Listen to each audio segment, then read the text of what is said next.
Good morning everyone. आज के सुंदर दिन में आपका बहुत बहुत स्वागत है। क्या आप वो जन हैं जिसे दूसरों की एडवाइस मानना बुरा लगता है, या आप किसी ऐसे व्यक्ति को जानते हो जो दूसरों की सलाह पर नहीं चलना चाहता, पर उसे लगता है कि जो वो सोचता है वही सही है? अगर हाँ, तो आज का ये मैसेज, आज का संदेश आपको कुछ नया सिखाएगा। हेलो एंड शालोम एवरीवन, मैं हूं pastor doctor Neetu P Chaudhary और आज मैं आपके साथ परमेश्वर के वचन में से कुछ ऐसी बातें शेयर करने जा रही हूं जो आपके आज के दिन और आने वाली जिंदगी में बहुत फायदेमंद होने वाली है। इससे पहले कि मैं आपके साथ शेयर करूं, मैं एक कहानी को आपके साथ बांटना चाहूंगी। अमेरिकन सिविल वॉर के समय में अब्राहम लिंकन ने कुछ ऐसे मजबूत फैसले लिए जिनकी वजह से सारी चीजें बदल गई। और उनमें से एक फैसला वो ये लेना चाहता था कि किसी पॉलिटिशियन को खुश करने के लिए सर्टन रेजिमेंट्स को वो ट्रांसफर करना चाहता था।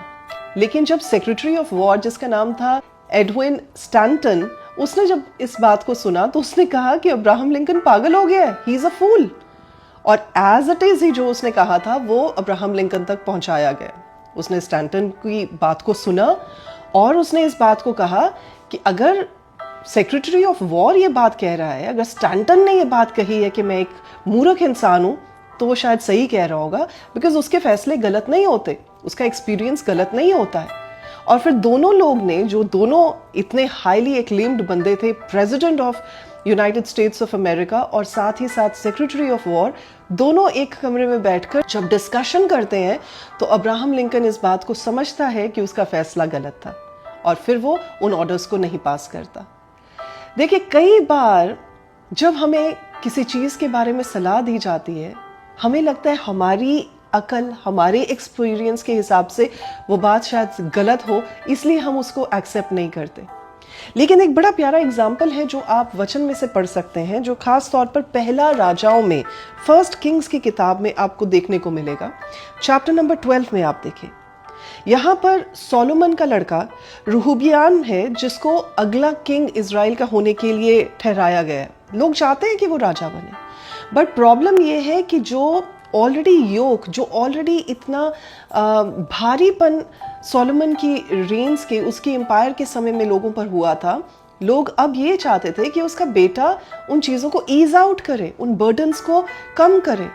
तो वो जाहिर सी बात है, उस रिक्वेस्ट को लेकर रहूबियाम तक पहुंचते हैं और वो उसे कहते हैं कि भाई एक काम कर, तू हमें थोड़ा सा रिस्पाइट दे, थोड़ा इजी करने की कोशिश कर, क्योंकि तेरे फादर ने ऑलरेडी हम पर बहुत ज़्यादा बर्डन किया हुआ था चीज़ों का, टैक्सेस का।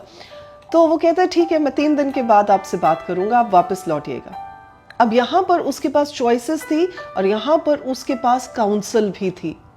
उसने एक काम किया, उसने जो भी एल्डर्स थे उसके राज्य में, उसके एम्पायर में, जिनसे वो सलाह ले सकता था, ये वो एल्डर्स थे जो उसके फादर के समय में भी उसके फादर को सलाह दिया करते थे। उनके पास जाता है, उनसे पूछता है कि उसे क्या करना चाहिए। तो वो कहते हैं कि तू एक अगर अच्छा राजा बनना चाहता है तो तुझे एक अच्छा सेवक बनना पड़ेगा, तुझे अपने लोगों के साथ होकर चलना पड़ेगा, उनके साथ you will have to feel what they feel, जो वो महसूस करते हैं तुझे महसूस करना पड़ेगा। और अगर तू उनसे अच्छी बातें करेगा, उनके लिए अच्छा सोचेगा, तो वो तेरे गुलाम बनकर रहेंगे। बहरहाल वो सुन तो लेता है, लेकिन वो मानता नहीं है।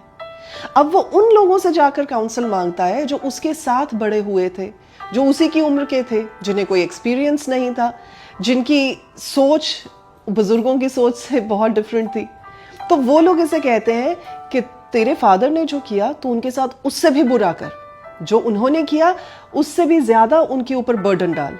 और 3 दिन के बाद जब लोग आते हैं उससे पूछने के लिए, तो वो कहता है कि मेरे फादर ने तो तुम्हें कोड़ों के साथ मारा, मैं तुम्हें बिच्छुओं के साथ मारूंगा। So that means he did not understand, he did not follow the advice of the wise and the godly. जो सही राय दे रहे थे, जो अच्छी राय दे रहे थे, उनकी बात नहीं मानी, लेकिन उनकी राय मानी जो फूल्स की तरह, जो मूर्खों की तरह उसको चलाना चाह रहे थे। और फिर नतीजा क्या हुआ, ऑब्वियसली हम देख पाते हैं। मेरे अजीजों, परमेश्वर का वचन बहुत क्लियरली इस बात को कहता है। जब आप वचन में पढ़ते हैं, नीति वचन,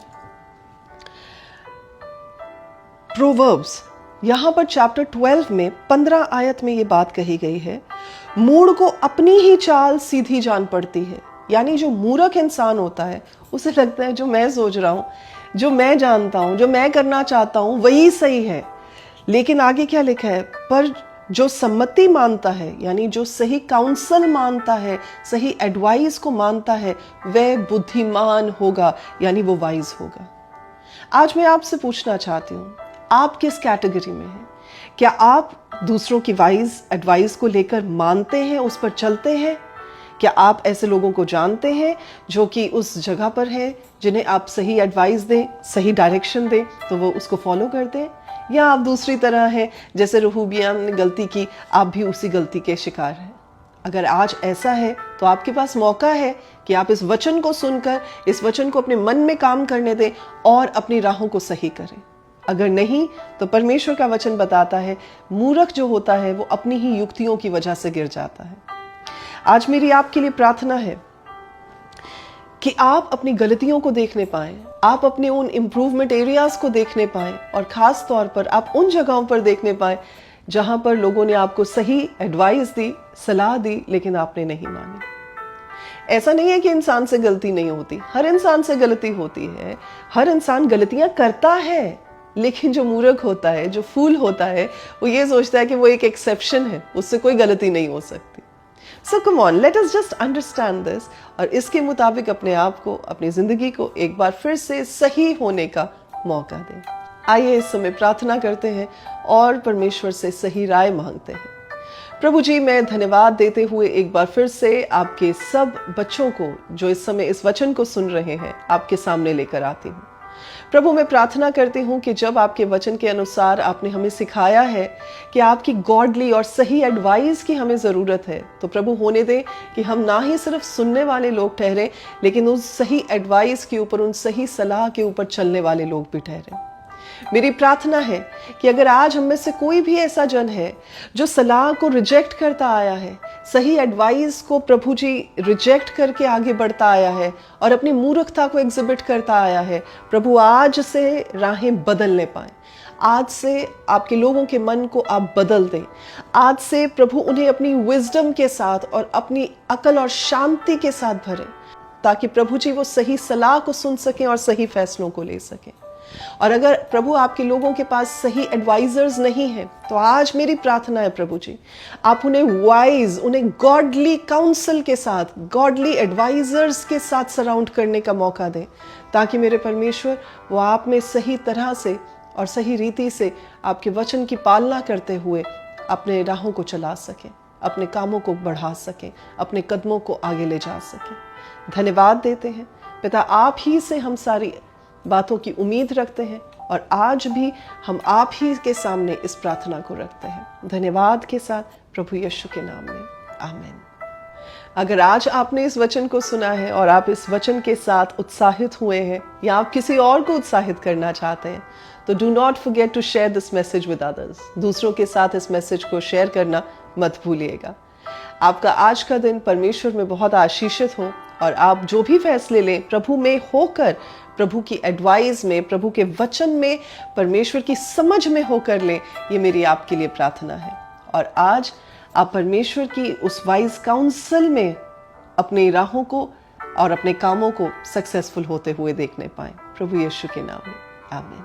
अगर आप अपने लिए प्रार्थना चाहते हैं तो इसी समय आप हमारे ब्रेक थ्रू प्रेयर टावर पर कॉल कर सकते हैं। हमारे प्रार्थना योद्धा आपके लिए प्रार्थना करने के लिए तैयार हैं। और अगर आप संडे सर्विस में हमारे साथ शामिल होना चाहते हैं तो मोस्ट वेलकम। अगर आप Mohali, Chandigarh, tri city area में रहते हैं तो आप मोस्ट वेलकम है। संडे को आप हमारे साथ MTM अपोस्टोलिक चर्च का हिस्सा बन सकते हैं, जहां पर परमेश्वर के अद्भुत कामों को आप विटनेस और एक्सपीरियंस कर सकते हैं। आज के लिए बस इतना ही। कल फिर आपके साथ मुलाकात करेंगे। प्रभु आपके साथ हो। God bless you. शालोम।